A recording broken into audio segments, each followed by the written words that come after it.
Hey, what's going on, guys? Welcome back to Inside Effects, and thank you for tuning in for another market breakdown video. Just gonna run over Eurojpy, EURUSD, GBP, AUD, and Gbpjpy as well. So let's start with Eurojpy. At the moment, we've got a nice bearish engulfing candlestick breaking through the monthly support region of 128. I did mention, guys, that on the daily time frame we were stuck inside that nice 100 pip range between 128 and 129, that particular region there, and either a break of either side would have decided Eurojpy's fate. We did see that break on Thursday, I believe, with this candlestick following a inverted hammer closure just below the 128, with also rejection from the moving averages. The market obviously the following day after, which was Thursday, nice rejection once again, kind of like a double top just over here, tweezer top, and then we actually broke through this minor area of support, which has actually been holding price quite well for quite some time. So we have broken this level now, and we did actually come back to retest before continuing lower. I didn't actually expect price to retest just this particular region. I anticipated that we could come back towards the 127.750, potentially even 128 for a nice retest once again before continuing lower into next week. However, it looks like we are looking to continue forward down towards 126 weekly support, resistance it says there, but it's weekly support now. As mentioned in the weekly update, I believe that we could tap 126 before another push back, potentially to form a lower high. And we could actually, in the other scenario, we could actually continue down towards 125 and potentially filling the daily bearish fib, which, if I just use my Fibonacci tool just here, I can show you what that is. So just from here down to this region here, and we just want to make that visible. Apologies. So we want to take it from these highs and just snap it down to these lows over here, and this is actually reversed to the upside. Let's just swing it the other way. That's better. So yeah, we've got the minus 27.20 lining up perfectly with 125. Nice daily support region. If I just take this, mouse is going a bit weird. If I just scroll back and take a look at 125, we've got that nice push into there, and I believe we came back in there previously, and we had a nice bullish engulfing candlestick from that level as well. So 125 is my, I'd say, overall target area. That's if that doesn't happen into next week. We could just slice all the way down to that level, or we could pull back, form a lower high, and then continue down towards 125 overall. Allow more people to get back into the market. I just don't believe that everybody anticipated price would come into this region. We could take profit, yeah, absolutely, at 126, of course, and don't doubt that. But I also see a nice correction into the 127.25s now, maybe even 127.250s, and before rolling over to the downside. So we have to look and watch for some reversal candlesticks in order to see if we're going to continue to the downside. So that's Eurojpy there. Stepping down to EURUSD, quick little breakdown for you guys on the weekly time frame. In the first week of December, I did mention that we could spike in towards 1.1450, and if you followed my daily updates quite closely in today's analysis, you would have seen that I've been calling 1.1450 for quite some time.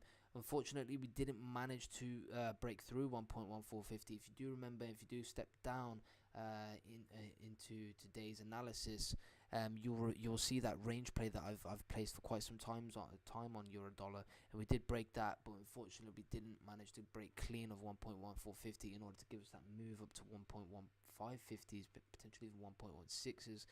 And in fact, here on the weekly time frame, we've got some nice dynamic resistance from the moving averages, and we've actually closed around 70% of the candlestick lower. So sort of like a nice inverted hammer here.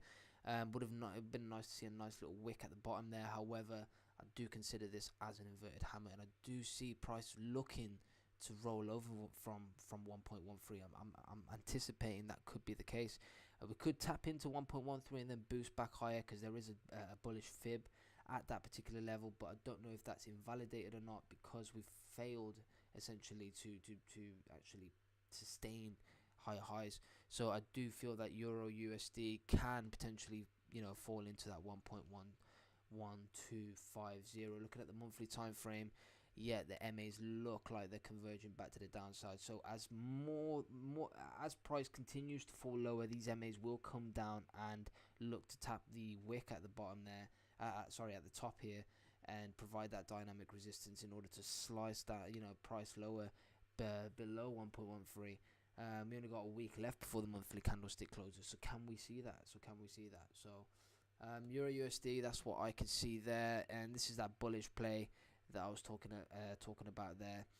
Don't know if it's wiped out yet or not, but we've got this overall lower low, but we've got this candlestick high here. So we've taken out these prior candlestick closures with this closure here, and we've got this refined fib region, which has held once, twice, but again we were trapped below 1.14. We had that bullish engulfing candlesticks breaking through, and initially the prior day before that, which was last Wednesday, we did slice through, however again failed to maintain above 1.14. So this bullish candlestick initially gave that indication the price was gonna continue and breach beyond 1.1450. However, no, we had that spike closure just below, and again the following day's price action, which was obviously Friday here, this bearish engulfing candle, I don't believe anybody would have been favoring a push to the upside there without no clear confirmation. So now that we're back below 1.14, interesting, I can is what I can say. I guess we can pull back into 1.14 once again and then slam down to 1.13. So that's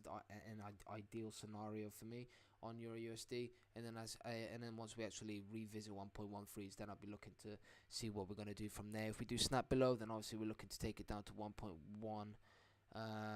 Let me take a look. We're looking down. Looking to take it down to 1.11250. So that's Euro USD there. Nice little quick scenario. Gbpjpy AUD absolutely on a blast as of recent. As I said, retest back towards 1.7750, and then we could move higher towards 1.18. So that looks to be the case now. Once we revisit 1.800. We'll look to see what happens with Gbpjpy AUD there. So this bearish trend seems to be completed at the moment. So on the weekly time frame, we've had that push here, lower high, and we've had that lower low.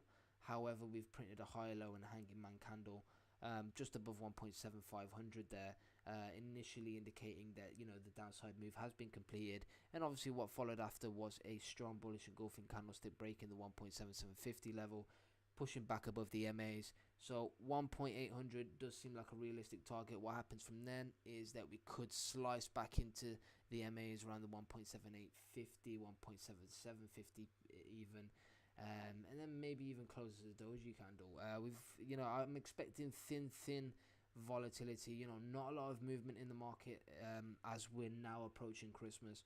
The first 3 days in particular, you got Christmas Eve tomorrow, you've also got Christmas Day on Tuesday, following day after Wednesday you got Boxing Day. So those 3 days I do believe there's going to be slightly lower liquidity in the market, slightly lower volatility on these major currency pairs, and I do see a spike up to 1.18, but it might be a slow move up, and then again just a quick slow bleed down towards 1.7750. So just have to see what happens from there. Gbpjpy AUD, Gbpjpy, guys, as you know, last week we absolutely milked this pair. Congratulations to every single one of you that managed to get involved and get in the action of that.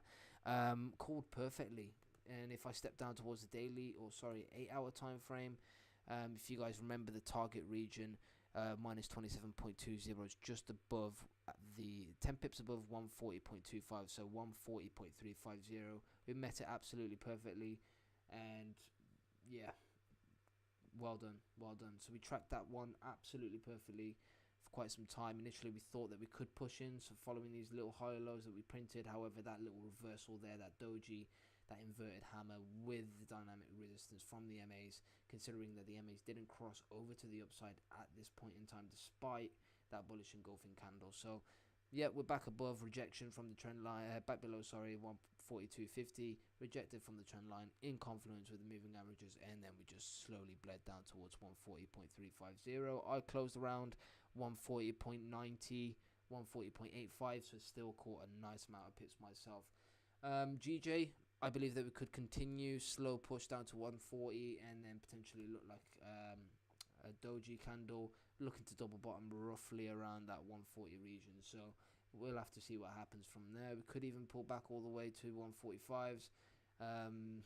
Maybe not that high, might come back into 143.20s, retest that range play that we broken on a nice a better retest, sorry, make that clear, better retest of 143.220 before we continue lower. So let's see how this plays out. Again, like I said, there's going to be low liquidity throughout the market this week. So do trade safely, guys. Make sure you enjoy your festive season with your family and whatnot. And we'll be back again on Wednesday or Thursday with a midweek market update. Thanks a lot, guys. Take care.